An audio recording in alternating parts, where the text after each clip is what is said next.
This is a journey, and you need to be able to enjoy the ride and not fixate on the destination, which is why I'm so happy to be here doing this with you guys. What's up, y'all? My name is Anya. Welcome back to my channel. This is called The Smile Inside Your Heart. I make health and wellness content, also healing content, so you can liberate your mind, body, and soul. I just want to say thank you so much for all the positive feedback that I got on my first video. I know why I'm doing this more when you guys give me that feedback and you tell me how much you loved it and it inspires you. The more I can inspire people and know that someone's life is changing because of me, that's the reason why I keep on doing this. I will link it down in the description below. I basically talked about how I manifested my dream job as a full-time traveler using the law of attraction and the law of manifestation to bring upon my heart's desires. This is the smile inside your heart, baby. So today I want to talk about my journaling methods, so that way you can also implement this style of writing in your own practice so it can benefit you in your healing journey as well. I call this my intentional journaling methods. I say that because I'm not just writing for the sake of writing. I am intentionally setting a mindset and a framework around what I'm writing so that way I can analyze the words on the page, which would lead me to my healing and my growth. Not necessarily focusing on the words on the page, but more so honing in on what my inner voice is saying through the pen onto the paper. And not only is the way that I journal intentional, but my journals themselves are also very intentional as well. Let me go get them. I love a good journal collection. Welcome to my journal tour. These are all my journals. So let's just start off with this one, shall we? This one here, she's so gorgeous. This is my main journal, also known as my diary. Aside from it being absolutely gorgeous, I wanted something that was going to last. Now, I'm very intentional in this way because I want this to be able to live on for years. When you think about it, it really is the story of your life. The story of your life is the guidebook for your future self and the future generations who may happen to read this as well. Your journaling, it's actually a legacy. And when you treat it as such and you take care of it and you're very intentional behind it, you are leaving wisdom behind in your own honor, but also in the honor of your bloodline. Things that you've done in your life can always, always, always help someone else's life because we're human. We share similar experiences. So that's why the intention behind my autobiography was, of course, make it beautiful, like me, and hardcover, lots of pages. My second most used journal is my dream journal. Ah, look, it's elephants. I love elephants, and a dream of mine had been to meet one in person, and that actually happened on my 24th birthday this year in Chiang Mai, Thailand, and I actually got to meet an actual elephant. I was so happy I cried. So when I saw this, I was like, okay, that represents dreams coming true. One more hug. Hugs, thank you. My sleepful dreams, and also my goals and aspirations as dreams as well. If you're someone who's interested or wants to know more about dreams, lucid dreaming, astral projection, leave a comment down below stating what you want to know about dreams, and I'll definitely talk about it on my next video. Now, what do you think I used this one for? I'm gonna give you a hint. I got it because it says 5-star, and these to me look like little nebulas or just some type of astral body. I don't know, this reminded me of the universe. This is my astrology journal, yeah. Astrology is basically a branch of science dealing with movement and patterns of astral bodies, stars, planets, in correspondence to our lives. So if you're not into that, that's fine. If you are, I suggest getting a journal where you can solely document only astrology topics. Astrology is meant to get down to the nitty-gritty. Everything is a philosophy, even the stories within yourself. So once you start writing it down and draw the connections, you'll start to understand why things are happening in your life. There's so many things to learn about astrology. There's so much. We're in Cancer season. I wrote down all the synchronicities, all the themes that come up during Cancer, and what energy is supporting my healing at this time. And last but not least, drum roll please. Wait. This was an impulse buy, but I'm actually really happy that I got it. And it says secrets. Can you see that? So you already know what I'm putting in there. I got this journal because I also practice root work. Work is very, very, very, very deep, which is why it's called a root work. But one of the components of root work is affirmations, mantras, and spells. Very short form writing, repetitive and powerful words.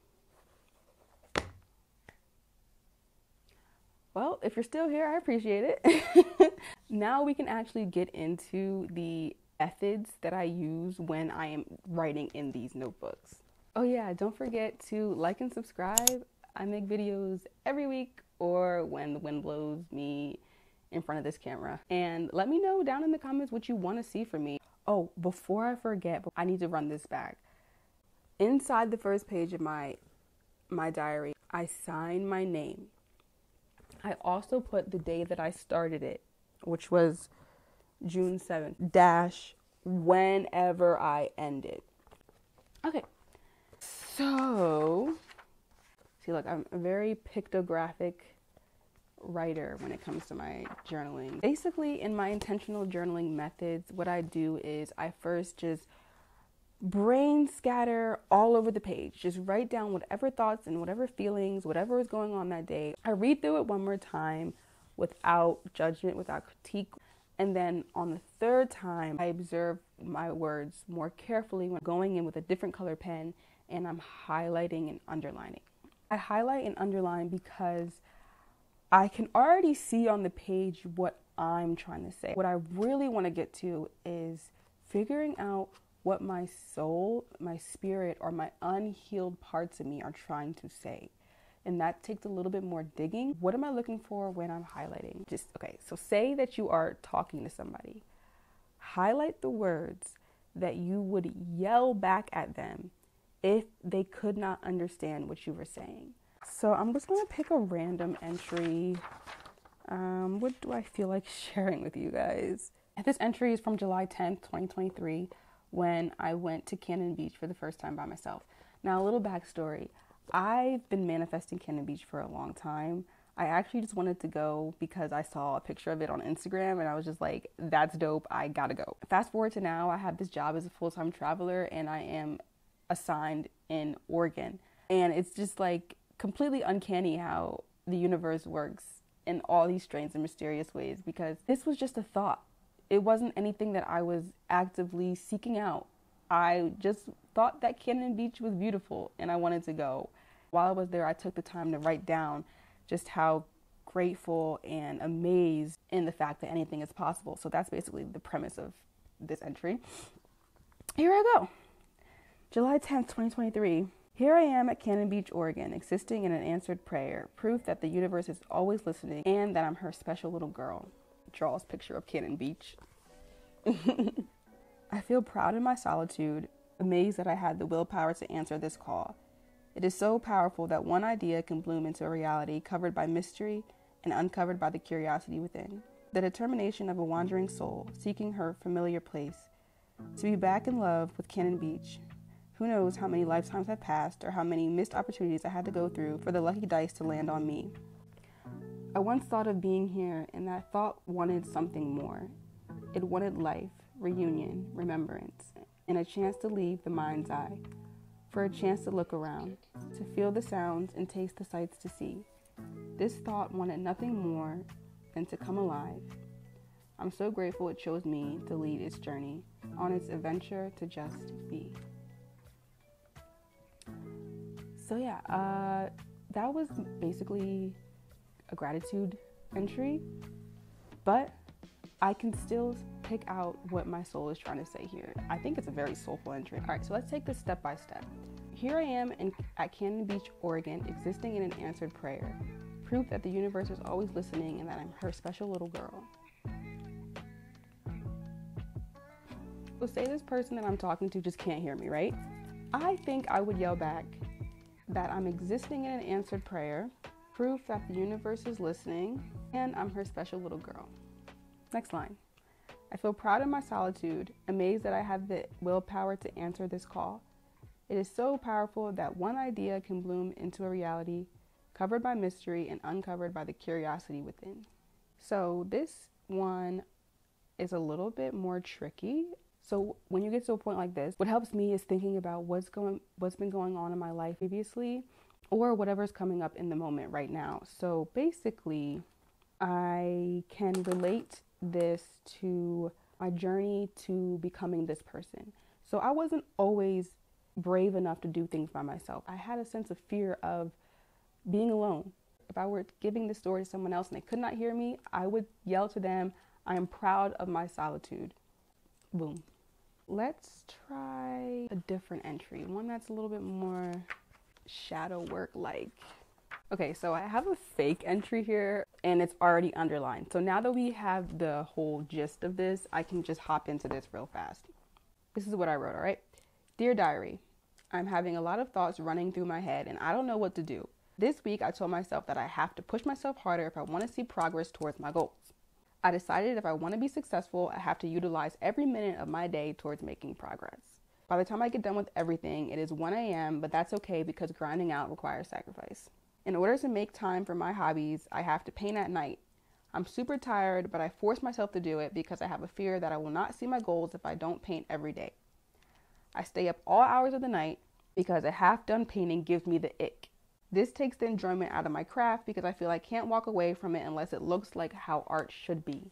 I feel like nothing I do is good enough, especially in my art. We're imagining we're talking to somebody and they're just not hearing us. And they're like, what? What did you say? What? What are they selling? Chocolate. Okay. I said I have to push myself harder if I want to see progress towards my goals. Hey, I got you. Heard you.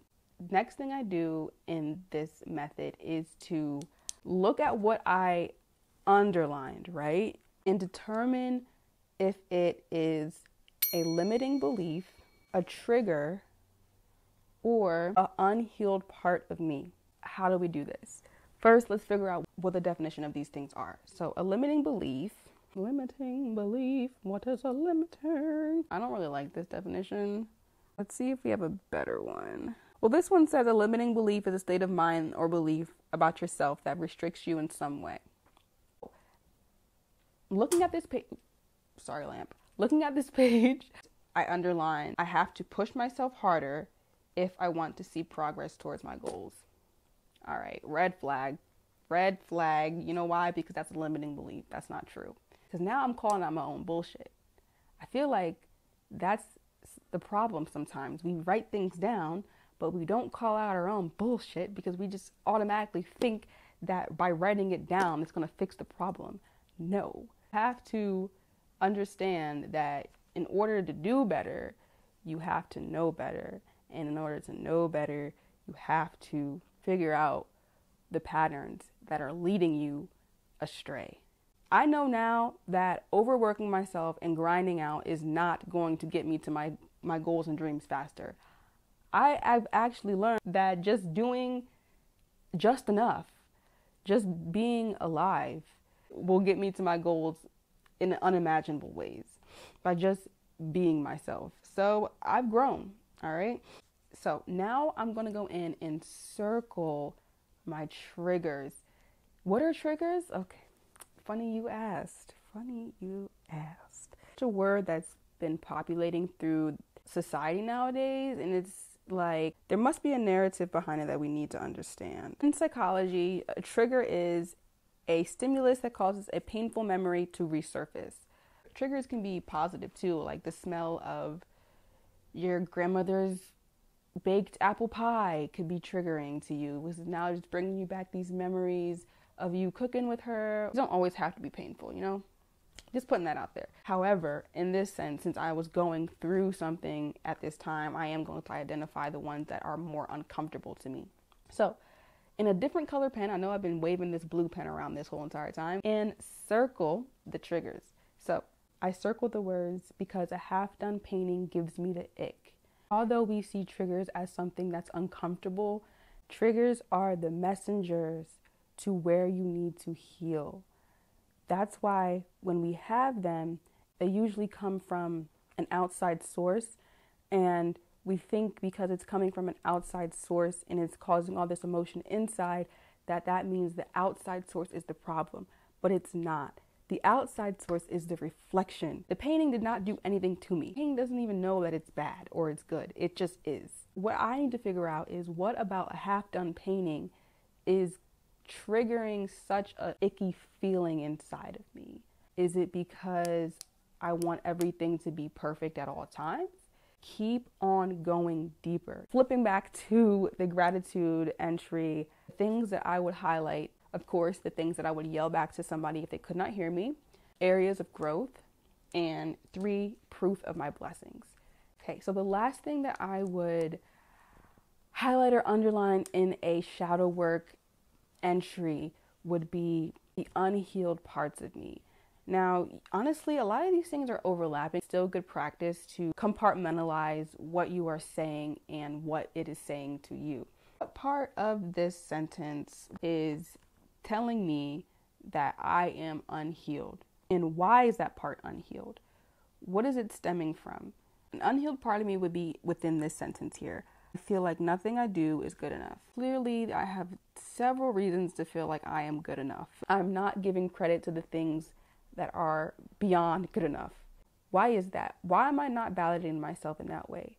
It's whatever. It takes a while for you to get down to the bottom of it, but essentially it's along those lines. It's asking yourself repeatedly, why? In this moment do I feel like I'm not good enough? Well, I feel like I'm not good enough because I'm not seeing the success I want in my art. Well, why do you feel like you're not seeing the success you want in your art? You're extremely successful in your art. Well, because I'm not selling, and I want to make more money, and I want people to know my name and recognize me for my talents. So basically what you're saying is you want status, you want prestige. Why are you equating status and prestige with success? Well, because my whole life I've been told that, blah, blah, blah, blah. And then the list goes on and on and on and on and on until you get down to this one random day in kindergarten when Billy Joel was swinging on the swing and you were heading towards the swing and Billy Joel darted in front of you, stole the swing and said, ha ha sucker, it's mine. Always comes down to something beneath so many layers of ourselves. And that's why I am saying to you, intentional journaling is how you are going to find those solutions to your healing. Just breathe life into a more healed part of you and a more understanding and wise part of you, because you know what to do. The wisdom is already inside of us. We just have to transmute it to a way that we understand as people. And by doing that, we write things in our journals. But it takes another step, which is to dissect and to understand those words and the words within the words. You are your greatest teacher. Only you understand you. But sometimes it does get hard. And this method is designed to make that easier. And I hope it also helps you understand yourself a little bit easier as well. All right, sweethearts, that's all I got for you today. I'm really proud of myself because I've been putting this off for weeks. And I'm so glad that I did this because that means I am another step closer to reaching my goals and another step closer to entering your heart and helping you heal as well. If you're watching this, get up, get active, go outside, soak up the sun, move your body, brush your teeth, wash your face, do a little dance, whatever it is, what makes you happy. Follow the smile inside your heart, and I'll see you next week. Bye.